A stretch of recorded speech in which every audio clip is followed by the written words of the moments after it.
जन्म प्रमाण पत्र आजकल एक बहुत ही महत्वपूर्ण दस्तावेज है, जैसे कि आधार कार्ड या पैन कार्ड। यह न केवल सरकारी कामों में उपयोगी होता है, बल्कि स्कूल या कॉलेज में प्रवेश लेते समय भी इसकी आवश्यकता होती है। जन्म प्रमाण पत्र आप अपने नज़दीकी सरकारी अस्पताल, तहसील या नगर निगम कार्यालय में भी बनवा सकते हैं। जन्म प्रमाण पत्र एक आवश्यक दस्तावेज बन चुका है, क्योंकि इसके सहारे सरकार द्वारा दी जाने वाली विभिन्न सुविधाओं का आप बड़ी आसानी से लाभ उठा सकते हैं। जन्म प्रमाण पत्र बनवाने के लिए सबसे पहले नगर निगम में जाकर जन्म प्रमाण पत्र फॉर्म प्राप्त कर सकते हैं। अगर बच्चा अस्पताल में पैदा हुआ है तो अस्पताल कर्मचारी आपको खुद ही फॉर्म दे देंगे।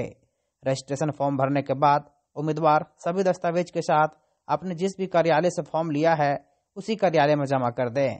उसके बाद रजिस्टर में जन्म के सभी रिकॉर्ड, जन्म तिथि, जन्म स्थान, माता पिता का नाम, अस्पताल का नाम इत्यादि रिकॉर्ड का वेरिफिकेशन किया जाएगा। सभी रिकॉर्ड वेरीफाई हो जाने पर कुछ ही दिनों में आपका जन्म प्रमाण पत्र बन जाएगा। गया से लोकल 18 के लिए कुंदन कुमार। जन्म और मृत्यु एक घटना पर आधारित होती है। ये प्राकृतिक घटना है। जिस लोकेशन में, जिस एरिया क्षेत्राधिकार में ये घटना घटित होती है, उसी क्षेत्राधिकार में उसका रजिस्ट्रेशन का प्रावधान है और रजिस्ट्रेशन के साथ ही प्रमाण पत्र देने का प्रावधान है। तो अगर नगर निगम एरिया में कहीं पर भी घटना घटित होती है तो उसका यहाँ पे रजिस्ट्रेशन होगा और उसका प्रमाण पत्र यहीं से निर्गत किया जाएगा। अगर कोई सरकारी हॉस्पिटल में होता है, जैसे सदर हॉस्पिटल आपका ये हो गया, ये गया हो गया, या लेडी इलगिन जो हॉस्पिटल है जिसको आजकल प्रभावती अस्पताल कहते हैं, वहाँ अगर घटना घटित होती है या मगध मेडिकल कॉलेज में घटित होती है तो उसका रजिस्ट्रेशन वहीं पे होगा, क्योंकि वहाँ पर भी रजिस्ट्रेशन इकाई बना हुआ है। और उसके अतिरिक्त अगर कोई भी प्राइवेट नर्सिंग होम वगैरह में होता है नगर निगम एरिया के क्षेत्र में, जो हमारा 53 वार्ड है, वहाँ कहीं भी होगा तो उसका रजिस्ट्रेशन यहीं से नगर निगम से ही होगा। और उसमें 21 दिन तक के बिना कोई चार्जेज, बिना कोई प्रावधान का, आपका बिना फीस का रजिस्ट्रेशन का प्रावधान है। 21 दिन से 30 दिन के अंदर रहता है तो विलंबित फीस वगैरह का प्रावधान है, जो 2 रुपया उसका विलंब फीस के रूप में दे होता है।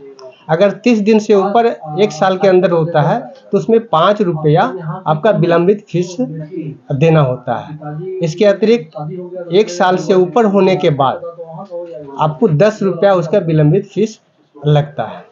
इसके साथ ही अगर 30 दिन के अंदर रहता है तो कहीं पे इसका कोई प्रावधान नहीं है कि कहीं पे किसी का अनुमति की आवश्यकता नहीं पड़ती है। 30 दिन से ऊपर होने के बाद प्रखंड सांख्यिकी पदाधिकारी जो होते हैं उसकी अनुमति से ही ये इसका रजिस्ट्रेशन का प्रावधान है।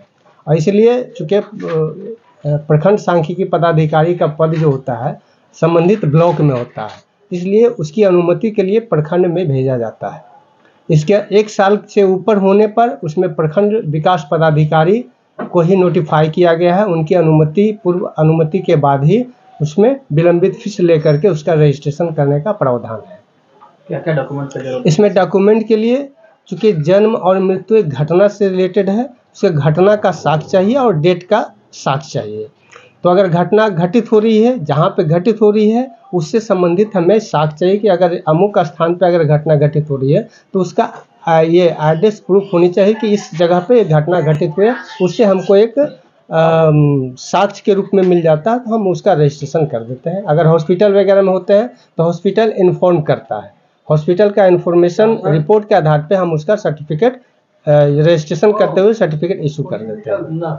ये हो गया। अगर विलम्ब वाला में होता है तो विलम्ब वाला में वही प्रावधान है कि ब्लॉक से अनुमति होने के बाद हम उसकी सत्यता की जांच करते हुए उसके सर्टिफिकेट का निर्गमन करते हैं।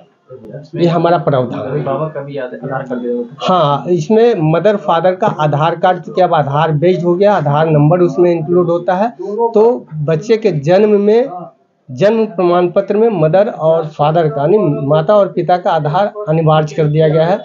अगर अलाइव है तो, अगर अलाइव नहीं है तो उसका ऑब्जेक्ट है कि वहाँ पे ये रिक्त रहेगा, खाली रहेगा।